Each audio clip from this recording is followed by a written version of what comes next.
جب اللہ سنیچر کے دن شکار کرنے کی وجہ سے سور اور بندر بنا سکتا ہے تو سود کھانے کی وجہ سے پھر بھی تم جنت میں جاؤ گے؟ بتائیے نا، کیا نسبت پیغمبری سے بڑی نسبت مریدی ہے؟ تو تمہیں سمجھانا ہے، پیری مریدی کی نسبت سلاخوں پر ہے۔ میں پیروں کے جھرمٹ میں بیٹھا ہوں، میں خود بھی پیر بنتا ہوں اور الحمدللہ اپنے پیر کا نام کبھی بے وضو نہیں کیا، تو الحمدللہ اللہ جانتا ہے اتنا ادب کرتا ہے، بلکہ پیر کا نام جلدی لیتے ہی نہیں، القاب و آداب سے۔ ہاں ہم کبھی جلدی نام نہیں لیتے مرشد کا، لیکن ایک بات کہتا ہوں جو سچ ہے وہ ہمارا مذہب اندھ بھکتی والا مذہب ہے، بھکتی والا ہے، اندھ بھکتی والا ہے۔ اندھ بھکتی کے خلاف ہم جنگ کر رہے ہیں۔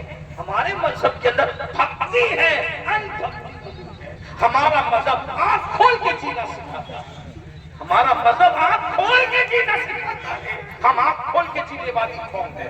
ارے ہم آنکھ بند کر کے تو خدا کی عبادت بھی نہیں کرتے، کسی کے پیچھے آنکھ بند کر کے کہتے ہیں ہمیں حکم ہے نماز پڑھو تو آنکھ کھول کے پڑھو۔ جب ہم نماز میں آنکھ کھلی رکھتے ہیں تو دنیا میں آنکھیں بند کرتے ہیں۔ ہم آنکھیں بند نہیں، ہم آنکھیں کھول کے جینے والی قوم ہیں، ہم زندہ قوم ہیں۔ اس لیے میں آپ کو یہ کہنے آیا ہوں نگریا عقل والوں، جب نبی کی اولاد نے سنیچر کے دن منع کرنے کے بعد آج ہمیں منع نہیں ہے لیکن ان کو منع تھا، سنیچر کے دن شکار انہوں نے شکار کیا تو اللہ نے ان کے چہرے سور اور بندروں کی طرح کر دیا، جبکہ وہ نبی کی اولاد تھی۔ آپ کس کے بیٹے ہو، ہم کس کے؟ سود کھا رہے ہو نا، چھپ چھپ کے کھا رہے ہو نا، تو قبر میں منہ سور کی طرح ہوگا تو کیا بنے گا؟ بددعا کے طور پہ نہیں کہہ رہا ہوں، حضور کی حدیث ہے۔ سود خوروں کا انجام یہ ہے کہ ان کا چہرہ قبر میں سور کی شکل اختیار کرے، نشہ کرنے والے بندر کی شکل اور سور کی شکل قبر میں اختیار کرے۔ آپ کیا سمجھ رہے ہیں؟ بہت دن تک کے یہ دنیا کا گورو دھندا کرنے کی تمہیں اجازت نہیں ہے۔ روح کا رشتہ ایک دن جسم سے ٹوٹے گا۔ مرحوم عاقب کے اصال ثواب کی محفل میں اگر چند جوان بھی بدل کر جاتے ہیں تو یہ ان کے لیے بھی مغفرت ہے، میرے لیے مغفرت ہے، مرحوم کے لیے مغفرت ہے، اور جنہوں نے محفل منعقد کی ان کے لیے مغفرت ہے انشاءاللہ۔ صبح بات آخری کر رہا تھا، کیا عرض کر رہا تھا کہ مولا مشکل کشا پاک نے قبر والوں سے ہمارے بعد آپ پہ کیا گزری، تو قبر سے آواز آئی مولا پہلے آپ بتائیں، مولا پہلے آپ بتائیں کہ آپ پہ کیا گزری۔ مولا نے فرمایا میں بتاؤں پہلے تو سن لو۔ اب سنیے مولا بتا رہے میت ہونے کے بعد ان کے گھر میں کیا ہوا۔ اور پہلی چیز تو یہ اپنے ساتھ بھی یہی ہوگا، کم زیادہ بس لیکن ہونا ہی ہے۔ مولا فرماتے ہیں تمہاری موت کے بعد تمہارا سارا مال تمہارے وارثوں میں تقسیم ہو گیا۔ جس کو اللہ کو بھول کے کمایا تھا، نہ حلال دیکھا تھا، نہ حرام دیکھا تھا، نہ رات دیکھا تھا، نہ دن، مال مال مال ہی ہو رہا ہے، مال سب مال مال کر رہے ہیں۔ بہت معذرت کے ساتھ سب مال کماؤ، پھر کہتا ہوں اللہ کو مت بھولو۔ یہ دیکھ رہے یہ مال ادھر مال ادھر مال ادھر نو مال۔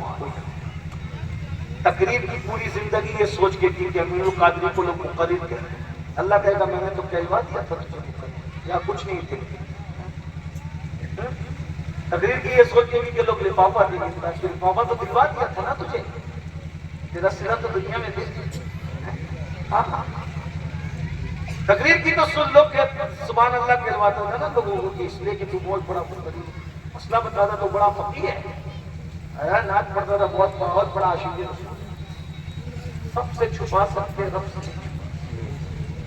وہ کرم ستار و وجود ہے کہ پردے ڈالتا ہے، لیکن قیامت میں کھولے گا سب لکھوا رہے اقرا کتابک، بڑا ڈر لگتا ہے۔ سب سے برا حال جو ہونا ہے وہ مقرروں کا جن کی فہرست میں فرمایا بے عمل مقرروں کے ہونٹوں کو قیامت کے دن آپ کی قینچی سے کاٹا جائے۔ سب کو کہتے تھے لیکن تم عمل نہیں کرتے تھے۔